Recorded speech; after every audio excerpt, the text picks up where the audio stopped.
தமிழ் வாழ்க, தமிழர்கள் வாழ்க வளமுடன். கெய்ரோவில் மாபெரும் எகிப்திய அருங்காட்சியக திறப்பு விழாவில் சவுதி கலாச்சார அமைச்சர் பங்கேற்பு.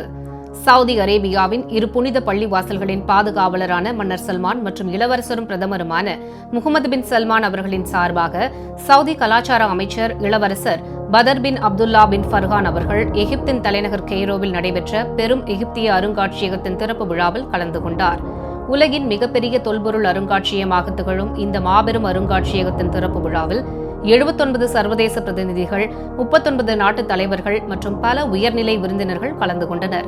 பங்கேற்ற முக்கிய விருந்தினர்களில் அபுதாபி இளவரசர், யோர்தான் இரானி, ஓமன் இளவரசர், பக்ரைன் இளவரசர் மற்றும் டென்மார்க் ராணி உள்ளிட்டோர் அடங்குவர். விழாவில் பண்டைய எகிப்தின் சிலைகள் மற்றும் மகா ஸ்பிங்ஸ் உருவகங்களை ட்ரோன் காட்சிகளாக வடிவமைத்த அதிசய நிகழ்ச்சிகள் இடம்பெற்றன. இந்த அருங்காட்சியகத்தில் 1,00,000க்கும் மேற்பட்ட தொல்பொருட்கள் காட்சிப்படுத்தப்பட்டுள்ளன. அதில் முக்கியமாக மன்னர் துட்டன்காமுனின் பொக்கிஷங்கள் 1922ஆம் ஆண்டில் கண்டுபிடிக்கப்பட்டதிலிருந்து முதல் முறையாக காட்சிப்படுத்தப்பட்டுள்ளன.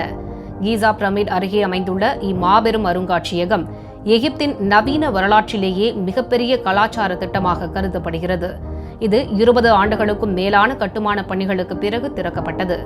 5 லட்சம் சதுர மீட்டர் பரப்பளவில் அமைந்துள்ள இந்த அருங்காட்சியகம் 12 பெரிய கண்காட்சி மண்டபங்களையும், ஹேங்கிங் ஓப்லிக்ஸ், ராம்செஸ் 2ஆம் சிலை மற்றும் குஃபு படகு அருங்காட்சியகத்தையும் கொண்டுள்ளது.